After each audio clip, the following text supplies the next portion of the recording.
खुद पर ध्यान दो, दूसरों पर नहीं। गौतम बुद्ध की अद्भुत सीख। एक बार की बात है, गौतम बुद्ध अपने शिष्यों के साथ एक गांव से गुजर रहे थे। रास्ते में कुछ लोग बुद्ध को देखकर हंसने लगे, कोई ताने मारने लगा तो कोई अपशब्द बोलने लगा। शिष्य यह सब देखकर क्रोधित हो गए। एक शिष्य बोला, भगवान, ये लोग आपका अपमान कर रहे हैं, आप कुछ कहते क्यों नहीं? बुद्ध मुस्कुराए और शांत स्वर में बोले, अगर कोई तुम्हें उपहार देना चाहे और तुम उसे स्वीकार न करो तो वह उपहार किसका रहता है? शिष्यों ने उत्तर दिया, उसी का जो देना चाहता है। बुद्ध बोले, ठीक उसी प्रकार ये लोग मुझे अपशब्द दे रहे हैं, लेकिन मैं उन्हें स्वीकार नहीं कर रहा, इसलिए उनका क्रोध उन्हीं के पास है। थोड़ा आगे चलने पर एक शिष्य ने पूछा, लेकिन लोग हमें जज करते हैं, आलोचना करते हैं। तब मन विचलित हो जाता है। बुद्ध ने पास बहती नदी की ओर इशारा करते हुए कहा, इस नदी को देखो, यह अपने मार्ग पर बहती रहती है। किनारे खड़े लोग चाहे पत्थर फेंकें या फूल, नदी रुकती नहीं। अगर नदी हर पत्थर पर ध्यान देने लगे तो कभी आगे नहीं बढ़ पाएगी। फिर बुद्ध बोले, मनुष्य का जीवन भी ऐसा ही है। जो हर समय दूसरों की बातों, उनकी राय और तुलना में उलझा रहता है, वह खुद के विकास पर ध्यान नहीं दे पाता। एक शिष्य ने झुककर पूछा, तो हमें क्या करना चाहिए भगवान? बुद्ध ने कहा, खुद पर ध्यान दो, अपनी सोच पर काम करो, अपने कर्म सुधारो, क्योंकि जो व्यक्ति खुद को जीत लेता है उसे दुनिया की स्वीकृति की आवश्यकता नहीं रहती। उस दिन शिष्यों को यह समझ आ गया कि दूसरों को बदलने की कोशिश व्यर्थ है, लेकिन खुद को बदल लेना ही सच्ची साधना है। सीख, जो तुम्हें विचलित करे उस पर नहीं, खुद पर ध्यान दो। दूसरों की राय अस्थायी है, तुम्हारा विकास स्थायी। उस दिन की सीख शिष्यों के मन में बैठ गई, लेकिन एक शिष्य आनंद अब भी भीतर से परेशान था। रात के समय वह बुद्ध के पास आया और बोला, भगवान, मैं समझ गया कि दूसरों की बातों पर ध्यान नहीं देना चाहिए, लेकिन मन बार बार वही बातें दोहराता रहता है। मन को कैसे रोका जाए? बुद्ध ने जमीन पर एक वृत्त बनाया और उसके बीच एक बिंदु खींच दिया। उन्होंने कहा, आनंद, यह बिंदु तुम्हारा वर्तमान क्षण है और यह वृत्त तुम्हारे विचार। जब तुम दूसरों पर ध्यान देते हो तो वृत्त फैलता जाता है, लेकिन जब तुम अपने श्वास, अपने कर्म और अपने उद्देश्य पर ध्यान देते हो तो यह वृत्त छोटा होने लगता है। अगली सुबह बुद्ध शिष्यों को गांव के बाहर एक खेत में ले गए। वहां एक किसान बीज बो रहा था। कुछ बीज मिट्टी में गिरे, कुछ पथरीली जमीन पर और कुछ कांटों में। बुद्ध बोले, जो बीज उपजाऊ मिट्टी में गिरा वही फल देगा। तुम्हारा मन भी खेत जैसा है। अगर तुम दूसरों की नकारात्मक बातों को मन में बोओगे तो चिंता उगेगी, लेकिन अगर तुम स्वयं पर ध्यान, धैर्य और करुणा बोओगे तो शांति का फल मिलेगा। कुछ दिनों बाद वही लोग फिर मिले जिन्होंने पहले बुद्ध का अपमान किया था। इस बार वे दुखी थे, परेशान थे। उन्होंने बुद्ध से क्षमा मांगी और कहा, हम क्रोधित थे, इसलिए आपको समझ नहीं पाए। बुद्ध ने शांत भाव से कहा, जिसने खुद पर ध्यान करना सीख लिया वह किसी से नाराज नहीं रहता। यह देखकर शिष्यों को एहसास हुआ कि खुद पर ध्यान देने वाला व्यक्ति न केवल शांत होता है बल्कि दूसरों के लिए भी प्रकाश बन जाता है। और तभी बुद्ध ने अंतिम वचन कहा, जब तक तुम दूसरों को देखते रहोगे तुम खुद को खोते रहोगे।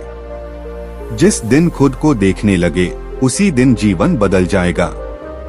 गहरी सीख, मन को जीतना ही सच्ची जीत है। ध्यान बाहर नहीं, भीतर लगाओ। खुद पर काम करने वाला व्यक्ति ही संसार को बदल सकता। समय बीतता गया। शिष्यों ने बुद्ध की सीख को अपनाने का प्रयास किया, लेकिन जीवन की परीक्षा अभी बाकी थी। एक दिन संघ में एक युवक आया। उसका नाम सुमन था। उसका चेहरा भय और हीन भावना से भरा हुआ था। उसने बुद्ध से कहा, भगवान, मैं हर समय दूसरों से अपनी तुलना करता हूँ। कोई मुझसे अधिक बुद्धिमान है, कोई अधिक सफल। मैं चाहे जितना प्रयास करूं, मन शांत नहीं होता। बुद्ध ने पास रखे एक कटोरे में पानी भर दिया और कहा, सुमन, इस कटोरे को पकड़ो और इसे बिना गिराए मेरे पीछे पीछे चलो। सुमन पूरी सावधानी से चलने लगा। उसके चारों ओर लोग हंस रहे थे, बातें कर रहे थे, लेकिन वह केवल कटोरे पर ध्यान लगाए रहा। थोड़ी दूर चलने के बाद बुद्ध रुक गए। बुद्ध ने पूछा, रास्ते में कितनी बातें तुमने सुनी? सुमन बोला, भगवान, मुझे कुछ भी याद नहीं। मेरा ध्यान तो बस पानी पर था। बुद्ध मुस्कुराए। जब तुम्हारा ध्यान अपने लक्ष्य पर होता है, तब दुनिया की आवाजें अपने आप शांत हो जाती हैं। फिर बुद्ध ने आगे कहा, दूसरों से तुलना करना ऐसा है जैसे किसी और की यात्रा को देखकर अपनी राह बदल लेना। हर व्यक्ति की गति, दिशा और मंजिल अलग होती है। कुछ समय बाद संघ में एक और घटना हुई। दो शिष्य आपस में विवाद करने लगे। दोनों एक दूसरे की गलती गिनाने लगे। बुद्ध ने उन्हें बुलाया और कहा, जब उंगली किसी पर उठती है, तब 3 उंगलियां खुद की ओर होती हैं। उस क्षण दोनों शिष्य मौन हो गए। बुद्ध बोले, जो व्यक्ति खुद पर ध्यान करता है, उसे दूसरों की गलती देखने का समय नहीं मिलता।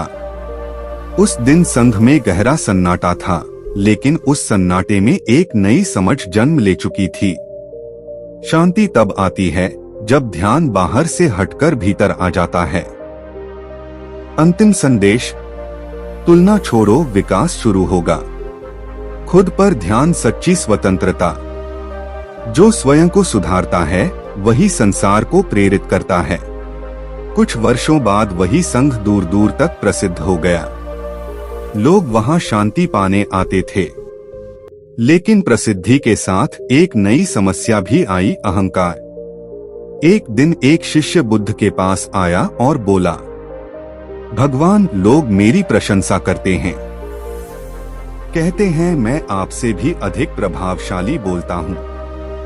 यह सुनकर मन प्रसन्न हो जाता है, लेकिन फिर भीतर अशांति भी होती है। बुद्ध ने पास पड़ी घंटी उठाई और उसे हल्के से बजाया। मधुर ध्वनि चारों ओर फैल गई। थोड़ी देर बाद ध्वनि शांत हो गई। बुद्ध बोले, जब तक घंटी बज रही थी, लोग सुन रहे थे। जब ध्वनि थम गई, तो किसी ने उसे ढूंढा नहीं। जो व्यक्ति खुद पर ध्यान करता है, वह ध्वनि की तरह होता है, कार्य करता है, लेकिन प्रशंसा से बंधता नहीं। अगले दिन बुद्ध शिष्यों को जंगल के मार्ग से ले गए। रास्ते में कांटे थे, पत्थर थे। एक शिष्य बोला, भगवान, रास्ता कठिन है। बुद्ध ने उत्तर दिया, रास्ता नहीं, हमारा ध्यान कठिनाई बनाता है। अगर ध्यान मंजिल पर हो, तो कांटे भी शिक्षक बन जाते हैं। जंगल के अंत में एक टूटा हुआ आईना पड़ा था। बुद्ध ने उसे उठाया और दिखाते हुए कहा, यह आईना दूसरों का चेहरा दिखा सकता है, लेकिन खुद टूटा हुआ है। ऐसा ही वह मनुष्य है जो हमेशा दूसरों को देखता है, पर खुद को नहीं सुधारता। संध्या के समय बुद्ध ने अंतिम उपदेश दिया, जिस दिन तुम दूसरों को देखने से थक जाओगे, उसी दिन खुद को देखने का साहस पैदा होगा, और वही साहस तुम्हें मुक्त करेगा। उस रात शिष्यों ने पहली बार गहरी शांति में ध्यान किया। न कोई तुलना, न कोई शिकायत, केवल स्वयं पर ध्यान। और वहीं से संघ की असली यात्रा शुरू हुई। बाहर की दुनिया जीतने की नहीं, भीतर के संसार को जानने की। अंतिम जीवन दलने वाली सीख। प्रशंसा और निंदा दोनों से ऊपर उठो। ध्यान स्वयं पर रखो, परिणाम अपने आप बदलेंगे। जो खुद को जान लेता है उसे किसी प्रमाण की जरूरत नहीं। समय के साथ संघ में शांति तो थी, लेकिन बुद्ध जानते थे कि अंतिम परीक्षा अभी बाकी है। जब व्यक्ति अकेला होता है। एक दिन बुद्ध ने सभी शिष्यों को बुलाया और कहा, कल से 7 दिन तक तुम सब मौन में रहोगे। न कोई उपदेश, न कोई चर्चा, केवल स्वयं के साथ रहना। पहले दिन सब ठीक रहा। दूसरे दिन मन भटकने लगा। तीसरे दिन पुरानी यादें, तुलना, शिकायतें उभर आईं। कुछ शिष्य विचलित हो गए। 7वें दिन एक शिष्य फूट फूट कर रो पड़ा। वह बुद्ध के चरणों में गिरकर बोला, भगवान, जब मैं दूसरों को देखता था तब खुद से भाग रहा था। आज पहली बार मैंने खुद को देखा और डर भी लगा। बुद्ध ने उसके सिर पर हाथ रखा और कहा, यही पहला कदम है। जो खुद से मिलने का साहस कर लेता है वही सच में जाग जाता है। फिर बुद्ध ने एक दिया जलाया और कहा, यह दीपक किसी और के अंधेरे को नहीं कोसता, यह बस खुद जलता है और प्रकाश फैल जाता है। उन्होंने आगे कहा, तुम्हारा काम दूसरों को सही साबित करना नहीं, बल्कि खुद को स्पष्ट करना है। उस क्षण शिष्यों को समझ आया, जब ध्यान खुद पर होता है तो जीवन अपने आप संतुलित हो जाता है। बुद्ध ने अंतिम वचन दिए, दुनिया तुम्हें क्या कहती है यह शोर है, तुम खुद से क्या कहते हो वही सत्य है। उस दिन के बाद शिष्य जहां भी गए, उन्होंने उपदेश नहीं दिए, उन्होंने जीवन जिया। और लोग पूछते थे, आप इतने शांत कैसे हैं?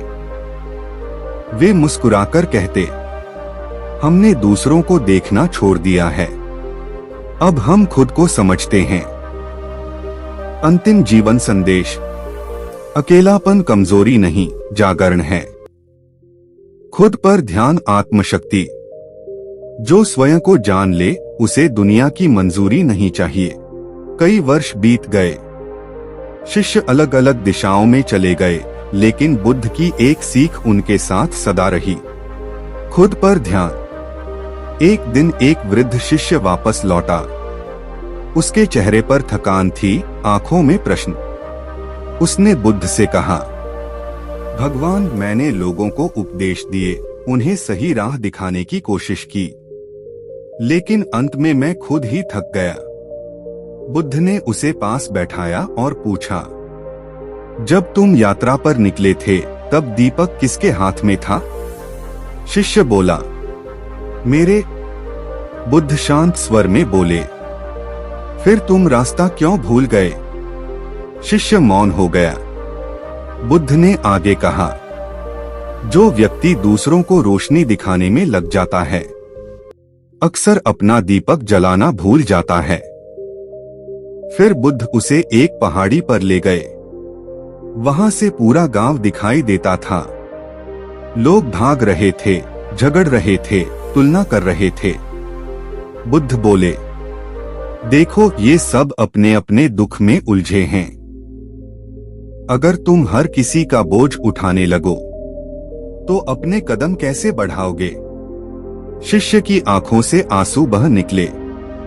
वह बोला, तो क्या करुणा भी छोड़ देनी चाहिए? बुद्ध मुस्कुराए, नहीं, करुणा रखो लेकिन आसक्ति नहीं। सहायता करो लेकिन खुद को खोकर नहीं। संध्या होते होते बुद्ध ने अंतिम शिक्षा दी, दुनिया को बदलने की कोशिश मत करो, खुद को इतना स्पष्ट बना लो कि तुम्हारी उपस्थिति ही शिक्षा बन जाए। उस दिन शिष्य ने पहली बार समझा, शांति शब्दों से नहीं, स्थिति से फैलती है। और जब बुद्ध का महापरिनिर्वाण हुआ तो उन्होंने कोई अंतिम उपदेश नहीं दिया, केवल मौन। क्योंकि जो खुद पर ध्यान करना सीख लेता है उसे शब्दों की जरूरत नहीं पड़ती। अंतिम और शाश्वत सीख, खुद को समझ लेना सबसे बड़ा उपदेश है। शांति दिखानी नहीं पड़ती, जीनी पड़ती है।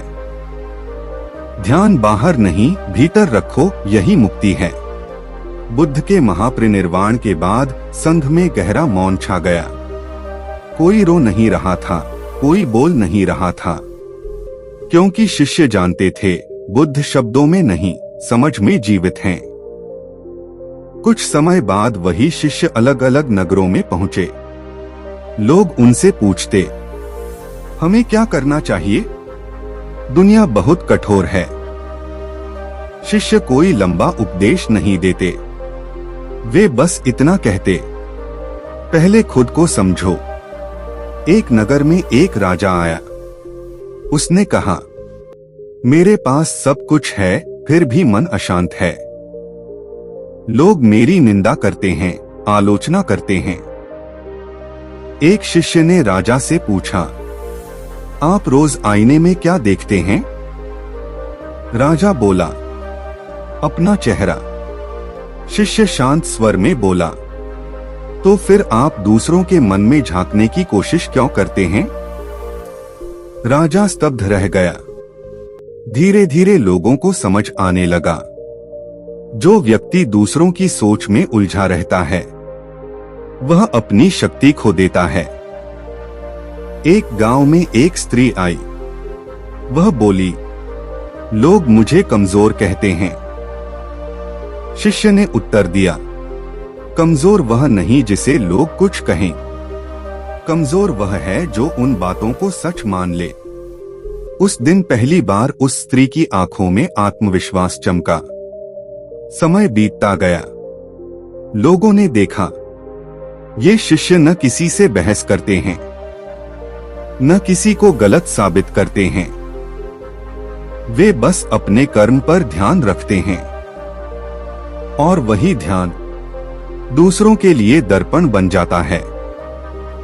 तभी संघ में यह वाक्य प्रचलित हो गया, बुद्ध गए नहीं हैं, वे उस व्यक्ति में जीवित हैं जो खुद पर ध्यान करता है।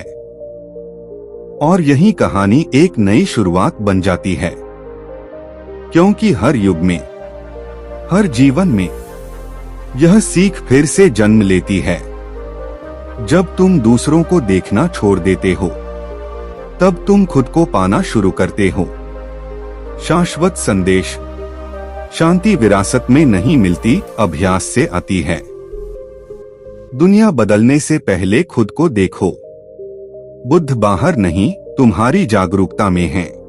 कई युग बीत गए, बुद्ध और उनके शिष्य इतिहास बन गए, लेकिन उनकी सीख समय के साथ और भी स्पष्ट होती चली गई। एक दिन एक साधारण युवक आधुनिक नगर से थककर एक पुराने विहार के खंडहरों में पहुंचा। उसके हाथ में साधन थे, ज्ञान था, लेकिन मन बेचैन था। उसने वहां ध्यान में बैठे एक वृद्ध भिक्षु से पूछा, आज की दुनिया में हर कोई तुलना करता है, सोशल दिखावे में जीता है, ऐसे में शांति कैसे मिले? वृद्ध भिक्षु ने जमीन से धूल उठाई और हवा में उड़ा दी। धूल कुछ पल चमकी, फिर जमीन पर गिर गई। भिक्षु बोले, दुनिया की राय भी ऐसी ही है, कुछ क्षण चमकती है, फिर मिट्टी बन जाती है। युवक बोला, लेकिन मन बार बार उसी धूल को देखता है। भिक्षु मुस्कुराए, क्योंकि तुम आकाश बनना भूल गए हो। आकाश धूल को देखता है, लेकिन उससे गंदा नहीं होता। उस रात युवक ने पहली बार किसी से खुद की तुलना नहीं की। उसने बस अपने श्वास को देखा, अपने विचारों को आते जाते देखा। सुबह होते होते उसके चेहरे पर हल्की सी मुस्कान थी, बिना किसी कारण के। वह समझ चुका था, दूसरों से बेहतर बनना संघर्ष है, खुद से बेहतर बनना साधना है।